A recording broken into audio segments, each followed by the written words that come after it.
Toastmasters and our two guests, good evening. How many of you have made a New Year's resolution? Oh, good many of you. Well, do you know that a New Year's resolution is in 1 year, out the next? I would like to tell you that I have stopped making New Year's resolutions.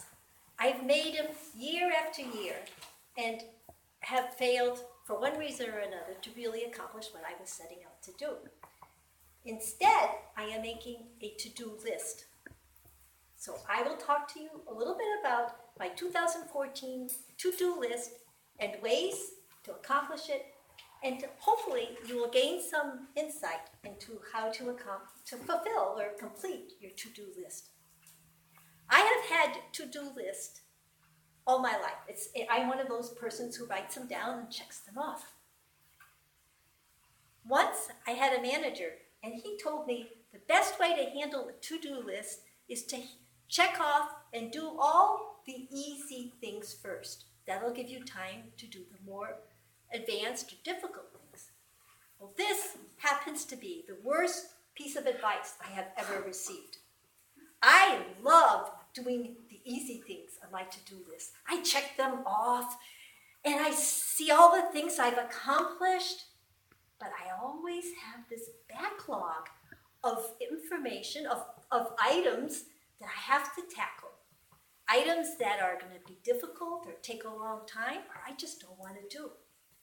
After many years of creating this backlog, I now have a huge list of things to do. But I am not going to be doing them all this year. Unassailable belief is that when you create a to-do list, you should have no more than 7 items on the list. I have 7 items this year. I am going to write 5 books.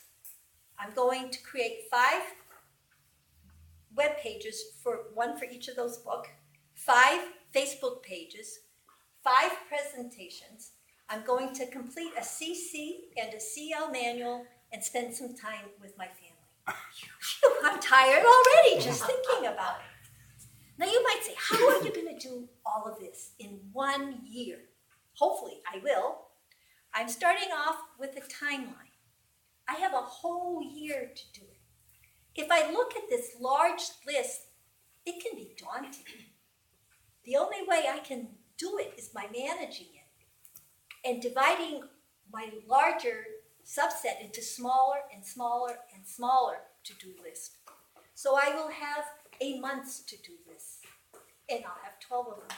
And then I'll divide that into weeks, and then into days, and if necessary, into a couple of hours, maybe morning and afternoon. So my to-do list will start off with my first book, and I have my date set up on that, and I will plan all the little chunks that need to go into being made into a much more manageable list. Now I can just tick them off and go on. But I still have this backlog of things that are very critical, some of them to what the work I'm doing now. So what am I going to do about it? I was thinking about this. And then I had an epiphany. I decided I will take these things and work them differently. One of the things that's on my list as a backlog, which is very critical, is creating a landing page for my blog. For those of you who don't know what a landing page is, it's the page that you come on that says, to proceed further, please give me your name and address, and you'll enter in there. And sometimes they give you a little piece of paper that says 9 successes to losing weight, or whatever it is that each person is offering as an incentive for you to get onto that page. The reason I wanted to create this is because on the page that I now have for 2 years, I have a little form that says, please fill in your email address. I've had 23 people sign up on it. It's not working. I went to MailChimp, got the form filled out, but I could not get it to work with the template that I had. So I tried I gave up. I couldn't get it to work. This year, on my to-do list, it will not say, get the landing page to work, because it hasn't worked for 2 years. My to-do list will say, hire someone to get the landing page to work. Isn't that a stroke of genius? Why didn't I think of this before? All these years I've been trying to do things that I'm not adept at, I don't have the background information at, I don't know what I'm doing, and I hate doing it. I am going to go out and go to Fiverr, if you have ever heard of Fiverr.com, that's Fiverr, and it's called Fiverr because for most tasks, they charge you $5.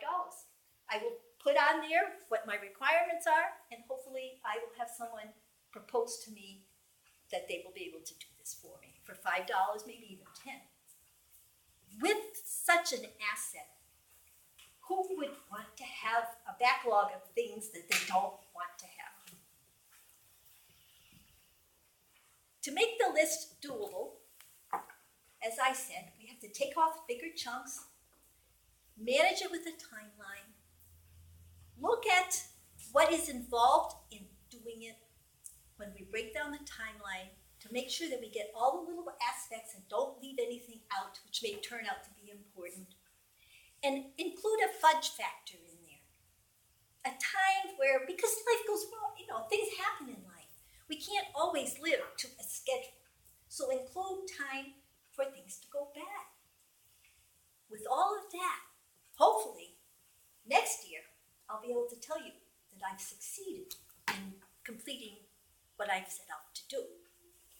To help you remember these, I've come up with a little plan I call the 3 M's. So if you don't know where you are and trying to recall what to do, the 3 M's. Manageable chunks. Take the large overall to-do list and break it down to little parts so that you end up having a daily list of 5 to 7 items that are easy to check off. And you'll feel great about having them done, completed, and on to the next task. The next part is to make your calendar your friend. Some people use a scheduler. Write it down, because without writing it down, it's so easy to let things slide. And that's one thing you don't want to do. And the third is milestones. And that's to remind you to celebrate when you get to your milestones. Pat yourself on the back. Tell yourself you've done a good job. You're the taskmaster. These are the things you want to accomplish to become successful at whatever it is you desire to do. You deserve to tell yourself, good job. Atta kid, you did a good job. So along the way, please enjoy yourself, try my tactics, and hopefully next year you will all say, whew, I don't have a to-do list.